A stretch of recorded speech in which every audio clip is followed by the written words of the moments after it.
¿Qué más, gente de la grandiosa internet? El día de hoy les vengo trayendo un nuevo y grandioso video. Esta vez hablaremos sobre el fenómeno ovni extraterrestre, pero visto desde una nueva e interesante perspectiva, ya que en este video no hablaremos lo que casi todas las personas hablan, que los aliens y las naves y que ellos vienen de Andrómeda y que el mundo se va a acabar. No. Hoy veremos el tema ovni extraterrestre desde un nuevo punto de vista, y yo sé que a todos ustedes este video los dejará con muchas dudas y algunas preguntas también serán aclaradas en el transcurso de este video. Y bueno, gente, sin nada más que decir, empecemos con este video.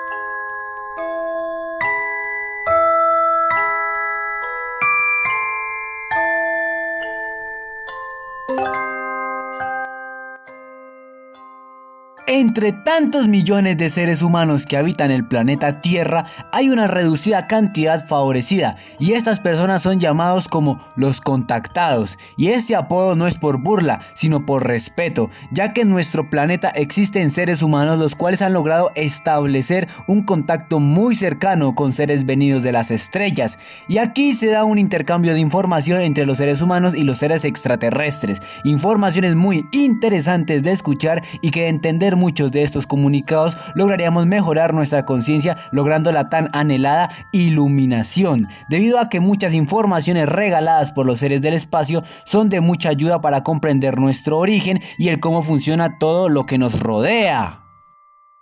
Este tema sobre los seres humanos que han tenido contacto muy cercano con seres extraterrestres es algo común en el mundo de la ufología en general. Hay casos increíbles de escuchar y otros casos son muy locos de entender para muchos de nosotros, pero entre tantos contactos existen unos que destacan por su complejidad y muy sincera forma de expresión a la hora de comunicarnos sus grandes experiencias con otros seres, ya que, como dije hace un momento, no a todas las personas se les obsequia este privilegio de poder entablar una conversación algo larga con estos seres. Son pocos los que han logrado esto, y el día de hoy hablaremos sobre una mujer la cual dedicó gran parte de su vida a la indagación y explicación del famoso fenómeno ovni extraterrestre.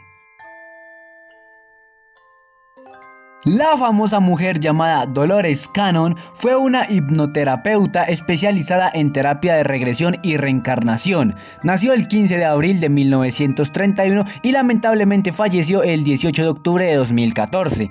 Esta gran mujer escribió 17 libros sobre su investigación y los ovnis, que han sido traducidos a más de 20 idiomas. Su serie de 3 volúmenes, Conversaciones con Nostradamus, contiene la traducción de casi 1000 profecías. Dolores Cannon también fue investigadora de ovnis durante 20 años y utilizó su conocimiento de la terapia de regresión para ayudar a las personas en abducciones extraterrestres. Logró una gran cantidad de audiencia gracias, en parte, a muchas conferencias en el extranjero y artículos de y sobre ella en varias revistas internacionales.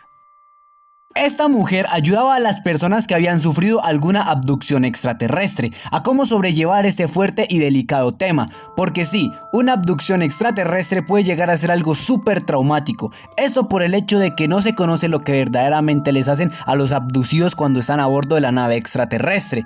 Muchas veces estas personas sufren a la hora de dormir o simplemente recordar la terrible experiencia extraterrestre, así que Dolores Cannon se interesó en ayudar a estas personas y de paso lograr entender mejor este curioso fenómeno ovni extraterrestre y lograr sacar sus conclusiones sobre el tema. Y así lo hizo. Dolores Cannon regaló varias entrevistas donde hablaba del tema extraterrestre.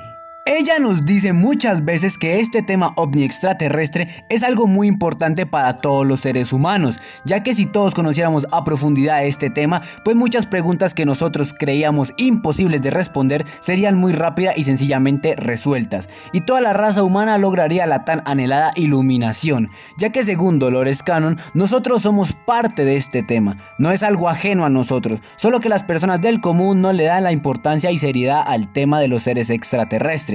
Lo ven como algo falso y tonto, pero el día que esta posición mental cambie, las cosas mejorarán en muchos aspectos. Y bueno, gente, acá les dejo varias partes de una entrevista muy interesante que le hicieron a Dolores Cannon, donde ella estaba hablando abiertamente sobre el tema ovni extraterrestre.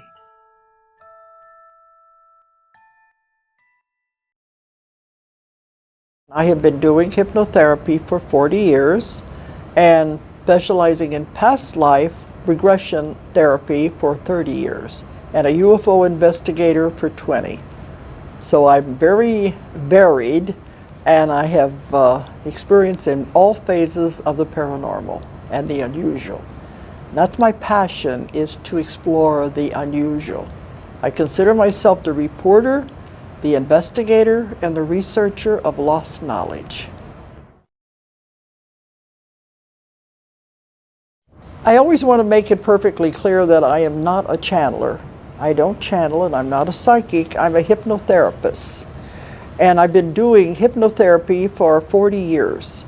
I started out way back when things were simple, and they had the old-fashioned methods. But I got into past life therapy and past life regressions about 30 years ago. That's my main field, is I do the therapy by taking people into their other lifetimes to find the answers to problems in this lifetime. And I developed my own technique, my hypnotic technique, that is very different from the ones the other hypnotists use. And that's important because I've found a way to reach the subconscious where you can find a great deal of information that way.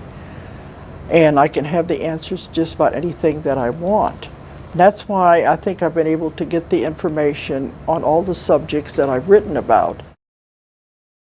After I began doing the past life regressions with hypnosis, they asked me to be an investigator with the UFO phenomena.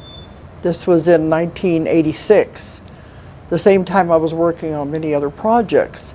But I live in Arkansas, and they wanted somebody who could work with these abductees, supposed abductees. They had called in psychologists to help.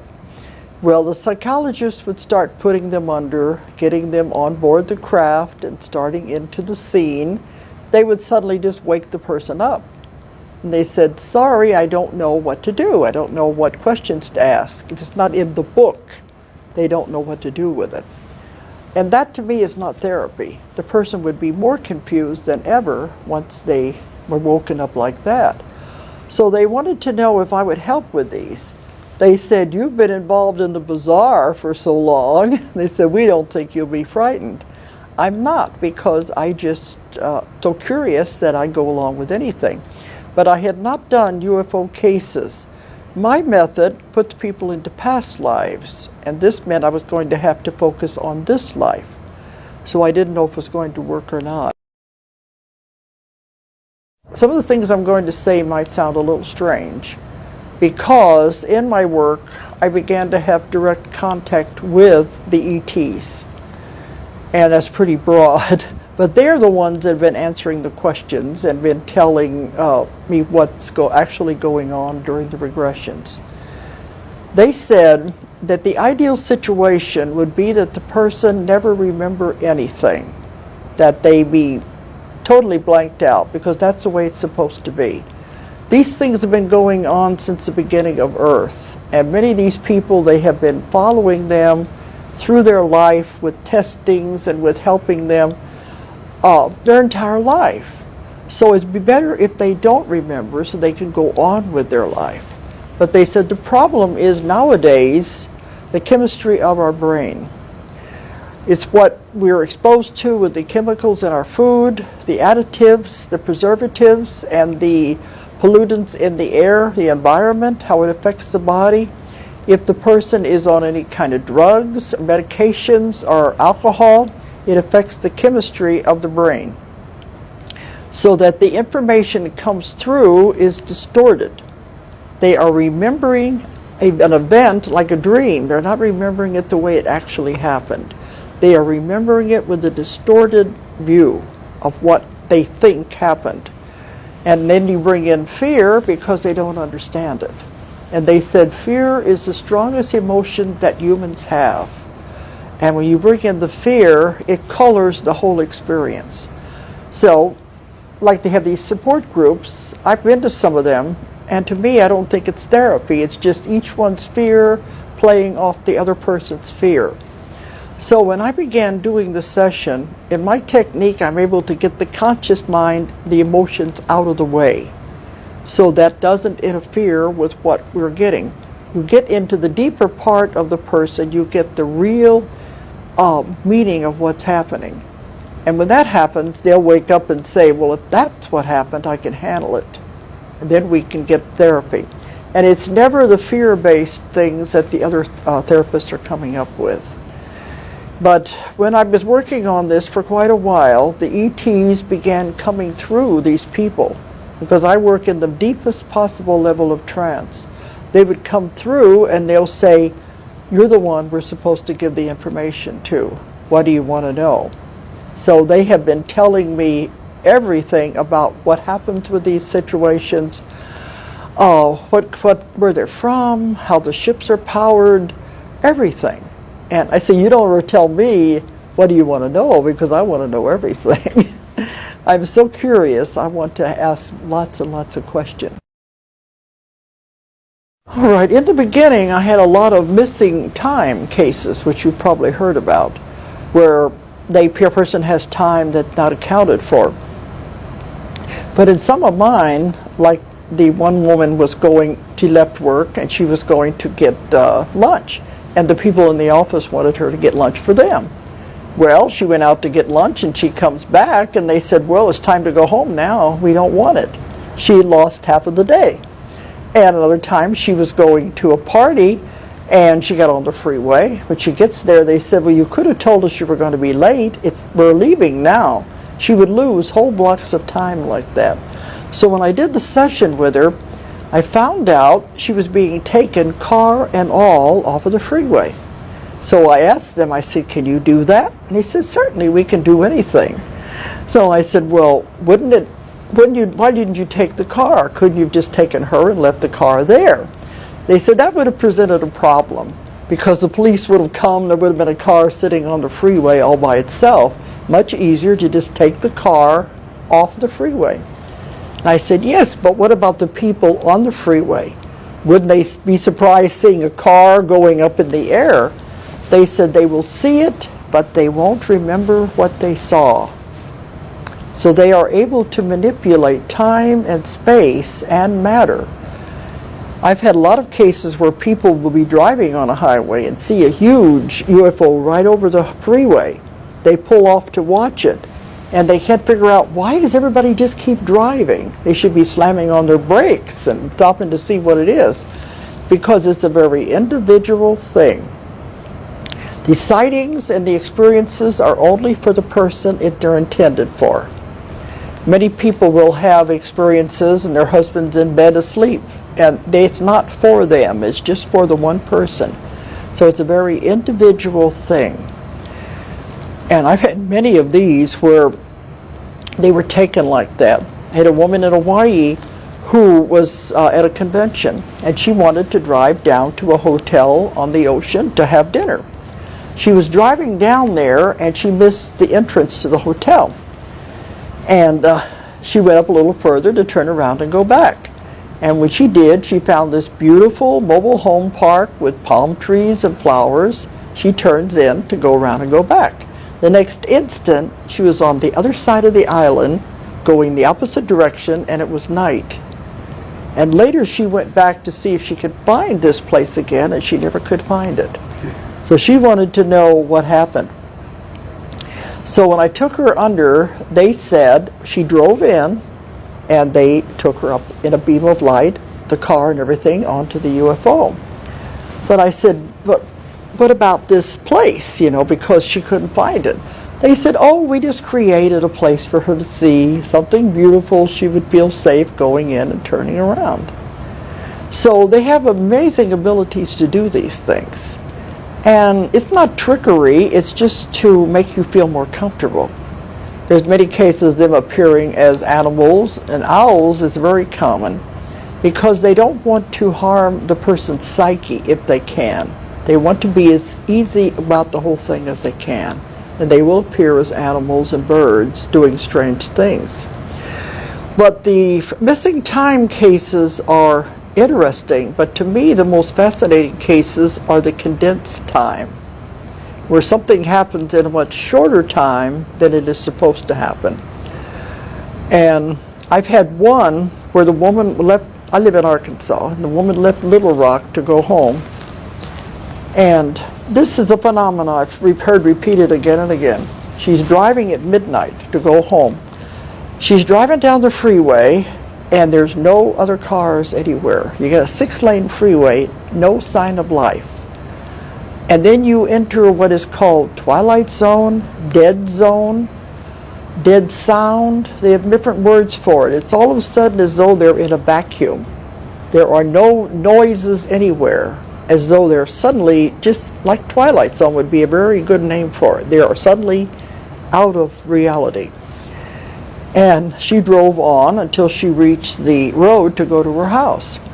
And as she went up the road, she saw this huge light over a grove of trees. And she was watching that. And she got up in the middle of the road. Here again, there's no noises, no night noises, no lights in any of the houses. She gets up a little further, and in the middle of the road, she saw the first sign of life, if you want to call it that. It was an ordinary house cat sitting in the middle of the road on its haunches with its feet in the air, frozen in that position as it was staring at the light. And you know what was happening there?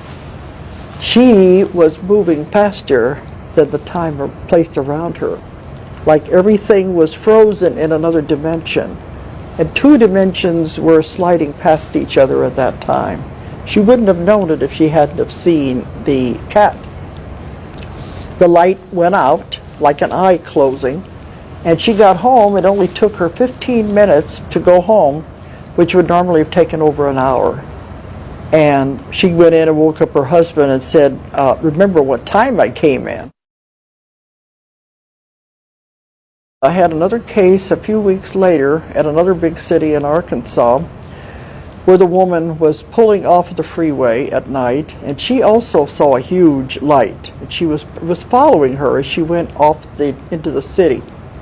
And again, it was like this vacuum, no sound, no sign of life, no people, nothing. She's driving down the street, all of the lights are going out in front of her as she approaches them. And it got so strange that finally she wanted to pull in a mall, somewhere where there would be people. And she saw an all-night restaurant, but there were cars parked out there, but there were no sign of life at all. So she went on until she finally got to her house. And when she did, the light sped off, and all of the sound came crashing in on her at once. Well, when I did the session with her, naturally I wanted to know what was going on, because I'd had several of these dead zone type experiences.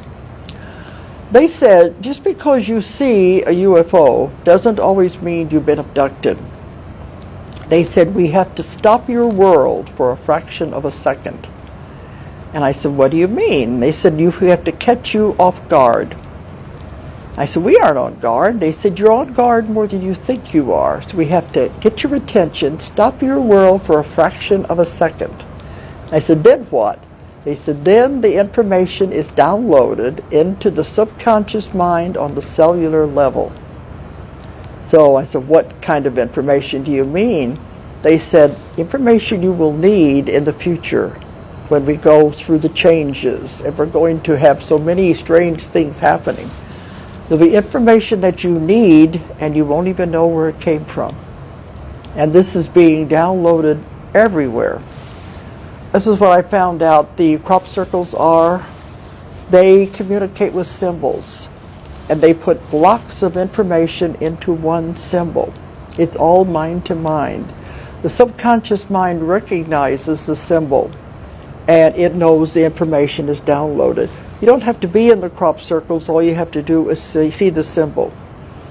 And this is also downloading information. They gave me an example. They said, you communicate so slowly, you humans. You put one word behind the next word to make a sentence, to make a paragraph. They can communicate with entire concepts all at one time. The concepts are in that symbol. The example they gave me was like the word Christmas. Xmas. He said, what does that Xmas mean to you? People say Christmas, but it means much more than that. You start thinking about it, you have green and red, Christmas trees, nativity scene, wise men, Jesus, Santa Claus, you know, silver bells. You can fill pages full of what is in that one word. That's what they mean. Whole concepts of information are passed instantaneously into the mind, and that's the way they communicate. So that is how they are communicating with us, through symbols. If they're very concerned about our body and what we are doing to it, the effects of the environment and the pollution, they are also concerned with what we are eating and what we are consuming. The cattle mutilation has to do with the testing of the meat to see what is in there, what growth hormones, what additives have been put into the cattle itself. The blood, they have to check all of this because it is what we are consuming. And they said they're not doing as many of these as people blame them for. But that's all it is. They said it's not only cattle, they also test the plants, many different things that we consume to make sure it's safe for our body and what it's doing to our body. To me, that makes more sense than the other people are talking about. They don't like the fact that we're doing all these horrible things.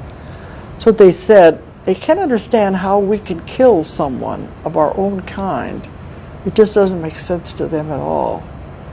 The idea they're trying to get us to change our civilization, get over this negativity because of the violence. They're very afraid of that.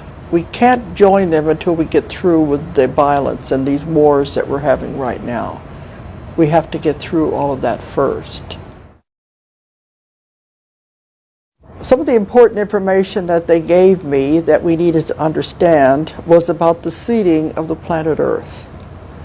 And a lot of people have trouble with this because they think that where is God in this whole picture? And are they playing God? But they say this is the way life has been done throughout the universe forever. Life is never allowed to just simply spontaneously develop. That if it did, it would be very chaotic. And to produce a thinking, intelligent human being would have taken millions more years if it was happening by normal evolution than it would have taken. And it would still not have got to the point we are now. And they said they do this because they create life on other planets because this is the way they were created, by what they call the archaic ones. The ones from the very beginning have been doing this forever. And they said there are councils over all of this. There's definitely rules and regulations that govern everything. And the councils have the history books of all of the planets and all the records. So when a planet reaches the point that it can support life, that's a very momentous time in the history of that planet. At that time, the planet is given its life charter, and they set about trying to decide what will grow there. And they have cells from everywhere. This is part of what the sampling that goes on, the people don't understand, the testing. They are accumulating cells, sperm, ova. Doesn't matter where they get them. It all goes into the massive laboratory banks in the laboratory craft. And I asked them one time, where did the cells come from that created life on Earth? They said it doesn't matter because it's mixtures. They put everything together to see what will grow there, what will grow in the primeval soup of the chemicals of whatever place it is. So they experiment to see what will take a foothold. And they begin with single-celled organisms. And they hope that it will take hold and begin to clump together to form a multi-celled organism. They said you would be surprised what you could have looked like. But imagine the amount of time this would take. It'd be eons of time as all of this happened. In that time, they're coming back from time to check on everything. It's really like Star Trek. They have their assignments and they go and check on different planets and the different stages of development and then give it a little nudge here and there. But by the time it developed animals, then it was time to decide which animal will we manipulate the DNA so it can become a thinking human being. This is the ultimate, is to become intelligent and be able to function. So they chose the ape because it had the greatest brain capacity, and also it had the hands. You would have to have hands to make tools, to build a civilization. So they chose that one, and they began to manipulate the DNA to eventually turn it into a human being. And they said, you will never find the missing link, because there isn't any. It jumped generations so fast. And eventually it became developing. In my work, I have had people go back to lifetimes when all of this was happening, and they were half animal and half man as they went through the evolution. And imagine the patience of these people to be doing this over millions of years as it develops. As it began to develop and became a thinking human being, they would come and live among the people and give them what they needed next. Every culture in the world, every culture has the legend of the culture bringer. Someone who brings fire, who teaches them how to make corn. The Indians have the corn woman, teaches them how to plant. Every civilization has these legends. And in the legends, the culture bringer always comes from the sky or from across the ocean. And that is the legends. It was what they were teaching. And they would live among these people because they can live as long as they want. They can live hundreds and hundreds of years with these people helping them as they developed. So they began to be thought of as gods. And this came down to us with legends. So that's a lot of what has been happening. Nowadays, there's so many people in the world that can't live among us to give us the next advancement we need. So it's put into the atmosphere. And anyone who can receive the idea will be the one that develops the next invention. You hear about people all over the world developing things at the same time. They don't care who invents it as long as it is invented in the time span that it's supposed to be. And that's the way it's done now. Well, this all sounded very good, but something happened to spoil the whole experiment. They call it the grand experiment because they said, let's give this beautiful planet a creature with intelligence and free will and see what he does with it. And I don't think they're very pleased with what we're doing with it. But the law of non-interference is very real. They cannot interfere in the development of the species. They have to just let us go along with whatever we're doing. And I asked them one time, well, when you give these things, corn, fire, how to plant, isn't that interference? They said, no, it's a gift.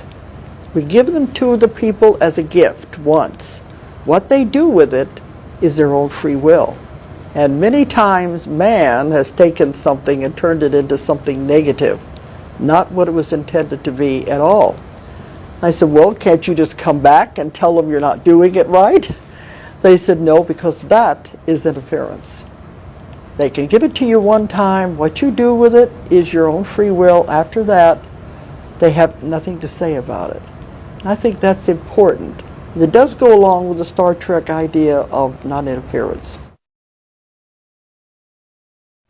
But something happened when the species was developing.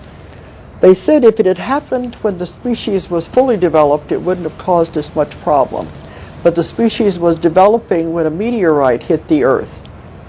The meteorite had bacteria on it that was unknown to the Earth, and it created disease for the first time. And the developing species couldn't handle it. So they were very upset about it because they knew for the first time their experiment would be limited. It would have disease and that it would die. This was not the way it was supposed to be. It was supposed to be live as long as you want like they do and have no disease. This meteorite brought the bacteria that the species were not compatible with. They went back to the council and said, now what do we do? Do we throw the whole thing out and start over again? Or do we let it continue to develop the way it's been developing? It was decided to allow it to continue to develop because so much time and effort had been put into it, not to keep it from happening. But they knew it would never be the perfect species it was supposed to be. The reason I'm telling you this is because it will explain the testing and the things that people find so negative, they don't understand. Now they are doing the testing on people because they're still trying to get us back to that perfect species we were supposed to be in the beginning. They're very concerned about the increase in cancer, about the effects of the environment and our food on the human body, and they know it's not helping the human body. So they do the constant testing, and many different generations. I've worked with people where the grandmother, the mother, everybody in the family have been part of this. Now, a lot of them don't know it consciously. They're following the generations and as their development. And they check them to see how the body is responding. And when they're doing this, they are also trying to find cures for these different diseases people have. And they're manipulating the DNA in the people's body so they can resist disease, and also they are extending our lifespan. So I don't find anything negative in any of this. And that would explain a lot of these things people see when they're on UFO, on the ships, is the different testings, and also explains the sperm, the ova, all of that. But they have our best interests at heart because they want us to be this perfect species. And incidentally, with Roswell isn't the only example of a crash landing. I've investigated some other ones too. There are many have come down through the recent years. And one of them was in Kentucky in the 1970s that I investigated. And the man who told me about it wouldn't allow his name or anything to be used because he had been threatened by the government. The man came to me. His wife wanted him to see me as a hypnotherapist because he was having terrible nightmares, and she knew he needed help. He said he was in the Army in a helicopter. He was not the pilot, but he was part of a group in a helicopter, and they thought a plane had crashed, and they came in with the helicopters and landed to see about the plane. Instead, they found a small craft had crashed, and when they looked inside, these bodies, they were all dead, and there was clear fluid everywhere.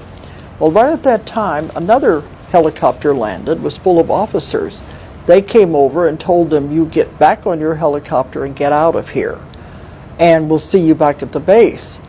When they got back to the base, they went under 24 hours of like brainwashing, saying you did not see what you thought you saw, there was nothing there, you know, that kind of thing.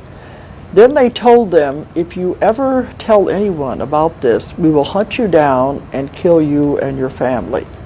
Then they took all of those men and shipped them, transferred them to different bases so they would never have contact again. So I know there has been many of these cases, besides just the one in Roswell.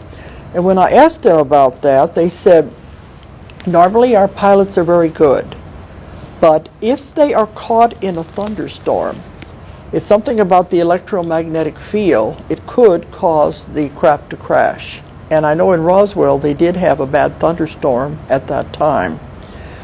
But as a rule, it's very rare for it to happen.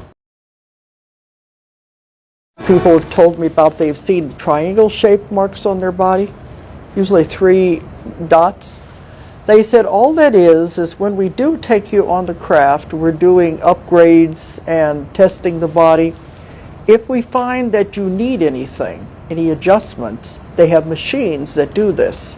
Some of them make marks on the body, but they said it's not important, the mark goes away, but that's all it is. It's nothing negative as people think it is.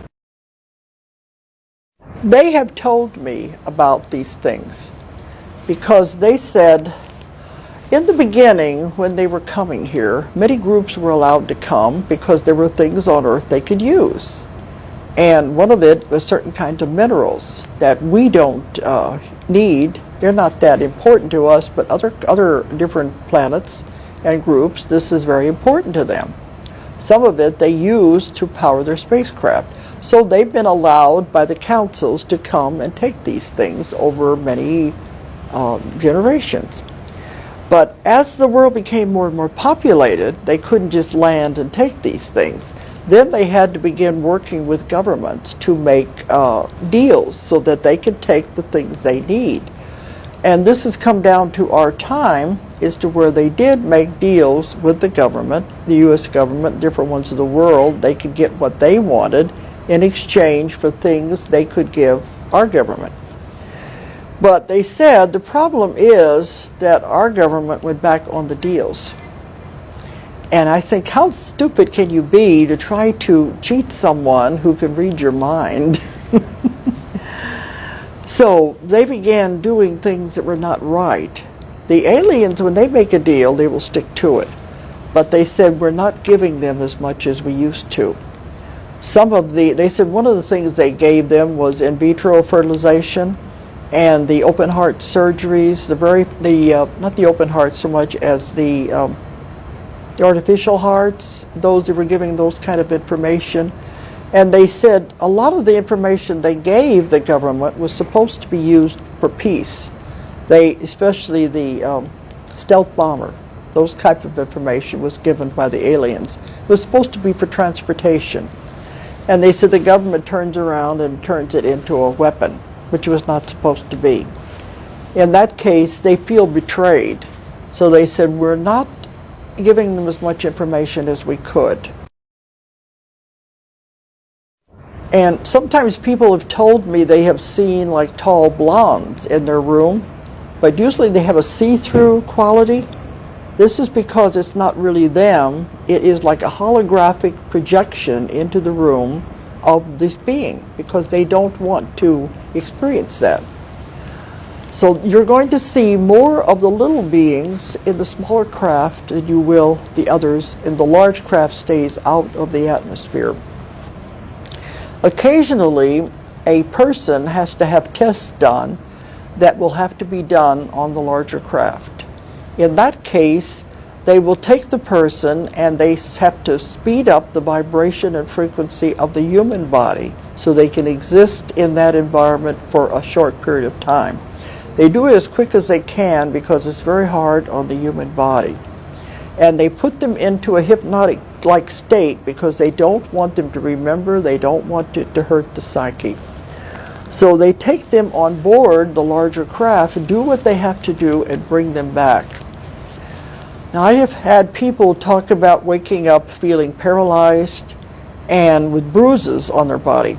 And they'll say, what happened? Did they take me and beat me up? All that happened was when you do this raising of the vibration and lowering the vibration again, they said they have to lower the vibration to bring you back.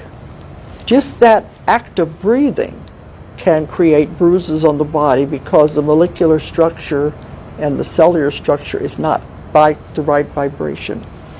And then when they come back into the body, it takes a few seconds to get back into this vibration and to hook it all up again, so they have this feeling of paralysis if they happen to wake up at the wrong time. And the bruises are just from the shifting of the dimensions. To me, that makes a whole lot more sense. I've done lectures, and especially in Australia, and people would start crying in the audience, and I said, well, I hope I'm not saying something to offend you. They said, no, for the first time it all makes sense. The little grays are not what people think they are. They are robotic creatures. I called them a robot one time, and they said, it's not exactly a robot, it is a biologically created being. And you know, if we get around to making robots, we're going to make them look just like little humans. So the smaller version of the tall gray scientists that are on the laboratory craft. Right? When they travel by shifting their vibrations and frequencies. All they have to do is raise the vibration of the craft. It's like watching a fan blade or a propeller on a plane. When it speeds up, it becomes invisible. That's what happens with them. When they speed up the vibration and frequency of the craft, it will disappear into the other dimension. People have reported seeing a light in the sky will suddenly blink out. And other times you'll see one just appear. That's when they slow down the vibration to come into our atmosphere.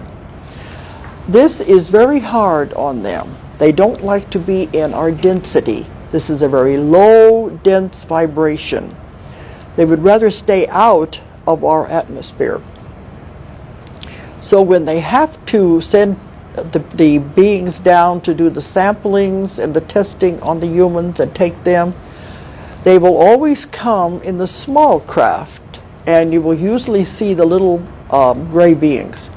The little gray beings have been created to withstand the density of the earth, the heaviness. And that's all they are. To me, they're like, I call them gophers. They're the ones that just do the chores and do what they're supposed to do and take the things back, because it's too hard on their bodies to enter our dimension. Las declaraciones dadas por esa mujer son muy increíbles. Ella logró recopilar cientos de experiencias sobre el fenómeno ovni extraterrestre, usando como intermediarios a los pacientes que fueron abducidos por seres extraterrestres. Lo que todos nosotros acabamos de escuchar es muy asombroso. Se tocaron varios puntos fuertes, desde el cambio y alteración de la materia hasta el origen y creación de nosotros los seres humanos, que en palabras de estos seres, nosotros los seres humanos somos algo denominado por ellos como el gran proyecto. Y pues se confirmaría la posible teoría de que eso que todas las personas llaman Dios verdaderamente es y son varios seres extraterrestres que usaron sus avances genéticos para crear un ser inteligente capaz de tener conciencia y usar su libre albedrío.